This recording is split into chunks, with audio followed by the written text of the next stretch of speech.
اتكتب لك على حاجات تقوي اعصابك، صح؟ قال لك ان انت مش هتقدر تشيل الاوزان ديت علشان انت اعصابك ضعيفه، فمحتاج حقن ب 12 حبوب مش عارف كذا. تعالى الفيديو ده علشانك، يلا بينا.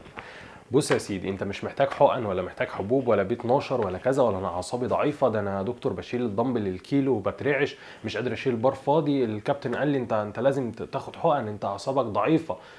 مفيش حاجة اسمها روح خد كذا وانت مغمض تروح تاخد. لا، الحقن او ان شاء الله لو مضاد حيوي، ان شاء الله لو حباية كذا، ما ينفعش تاخدها، لان هي هتديك الحاجة المفيدة ليها وفي نفس الوقت هتديك اضرارها. اي حاجة لها اضرار، دي مواد كيميائية، مش بالسهل كده ان انا اخد الحاجة او اروح اسمع كلامه فده هيقوي لي اعصابي، ده كلام من ده. لا، مش هيقوي لك اعصابك. وعايز اقول لك برضو اطمن، كلنا في الاول ناس جت قالت لنا كده، كلنا في الاول انت بتترعش كده خلاص خد لك حقن بي 12، انت بتترعش كذا، انت ايدك بتترعش وانت شايل خلاص خد كذا خد.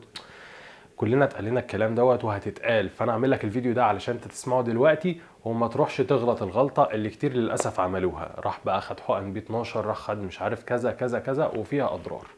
طب اعمل ايه يا دكتور عشان الرعشه دي تخف؟ ما انا برضو عايز اقدر اشيل في الجيم، انا شكلي مش حلو، انا بشيل بار فاضي. بكل بساطه استمراريه، لا اكتر ولا اقل. انت علشان العضله كلها الياف عضليه، عشان الالياف العضليه دي كلها تنقبض مع بعضها، انت النيرف لسه مش مستشار بالدرجه دي، لسه مش متعود على الاثاره الجامده اللي يخلي الانقباضه جامده كده، يخليك تشيل الوزن ده. فبالتدريج بالترتيب، انا النهارده رحت مثلا حسيتني بترعش، المره اللي بعدها الرعشه قلت شويه، اللي بعدها قلت. انا لسه في واحد كنت شايفه في الجيم كان لسه برضه مبتدئ، كان عنده مشكله في الاعصاب ان هو بقاله شهر او اكتر لسه ايده بتترعش. كل الحكايه ان انا قلت له ايه؟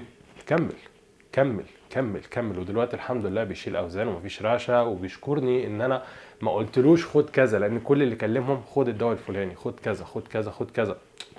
ما تدخلش جسمك اي حاجه، لا استمر عادي في تمرينك والرعشه دي هتنتهي وهتشكرني. ولو انت في الكومنتات كنت عديت بالمرحله دي، يا ريت تسيب لنا رايك في الكومنتات علشان الناس تخش وتستفيد فعلا منك زي ما بتستفيد مني، وكلنا بنفيد بعضنا.